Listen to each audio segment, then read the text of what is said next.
Chers médecins, chers personnels de santé, mesdames et messieurs, la coalition des syndicats, donc celui des médecins et du personnel de santé, a interpellé en date du 5 mai 2022 Madame le Premier ministre et le ministre de la Santé à travers une décision de suspension de l'utilisation des feuilles de soins et d'examen NAMGS sur le territoire national.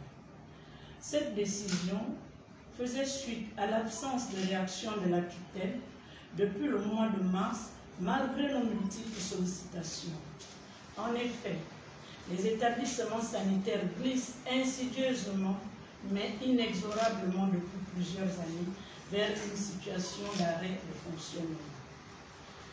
À travers les plateaux techniques défectueux lorsqu'ils ne sont pas absents, les bâtiments vétustes sans eau ni d'électricité pour certains, l'absence des médicaments sont essentiellement liés au fait que les caisses des établissements sanitaires sont vides du fait que la NAMGS ne paye pas depuis plusieurs années, sinon à dose homéopathique, les prestations que le personnel de santé assure en amont.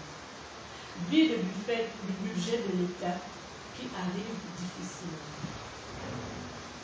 Monsieur le ministre donc, a reçu le 9 mai la coalition des syndicats de santé et a reconnu le bien fondé, la réalité des revendications du personnel de santé, ce qui rend difficile leur travail au quotidien. Dans la foulée, le ministre a convié la coalition à une réunion avec les responsables des établissements sanitaires et de la NAMGS. Au sortir de ces rencontres, le ministre de Santé devait revoir son confrère, collègue du budget, et le lendemain devait rencontrer le Premier ministre. Nous sommes toujours en attente du retour de cette rencontre. À ce jour, 10 jours après le lancement de la suspension, nous attendons toujours. Nous n'avons aucun recul face à cette situation.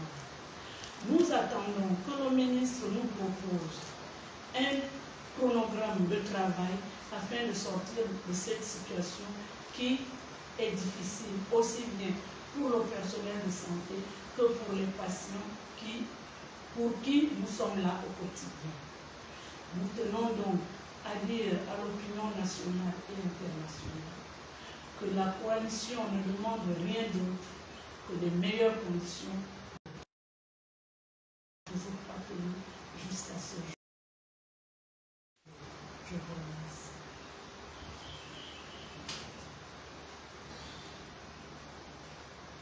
Donc ce qu'on retient, c'est que vous attendez un chronogramme de travail. Oui. C'est ce qui est important dans le discours de votre santé. Il faut préciser que pour sortir justement de cette rencontre, le ministre lui-même l'a proposé d'ailleurs, on va mettre sur pied une commission de travail où on va examiner de fond en comble toutes les questions que nous avons soulevées lors de cette rencontre. Mais malheureusement, nous le constatons pour le déplorer, qu'après même la rencontre avec le Premier ministre et son collègue ministre du budget, aucune information nous est parvenue jusqu'à ce jour et c'est le patient justement qui subit tout cela. Donc nous voulons tout simplement que la situation revienne à la normale le plus tôt que possible, mais tout ceci doit être fait par le plus haut autorité, notamment le ministre de la Santé, qui nous invite à une table de négociation pour dire voici ce que nous vous proposons pour sortir justement de cette crise. Ce n'est pas à nous de le proposer, nous attendons tout simplement le plus haut autorité. Le ministre était là hier, donc ce qui veut dire que vous n'étiez pas associé à son arrivée ici. Malheureusement, nous ne sommes pas associés, et ce que nous déplorons d'ailleurs. Nous espérons tout simplement que de cette visite découlera justement des solutions pérennes pour régler les problèmes que connaissent les personnels de santé. Pour ajouter que nous attendons justement au niveau de la coalition des médecins et du personnel de santé que le ministre matérialise le dialogue social qui est tant prôné par le chef de l'État. Un problème est posé, asseyons-nous, réglons le problème en personne responsable pour le bien de la corporation, mais aussi des patients qui souffrent de cette situation.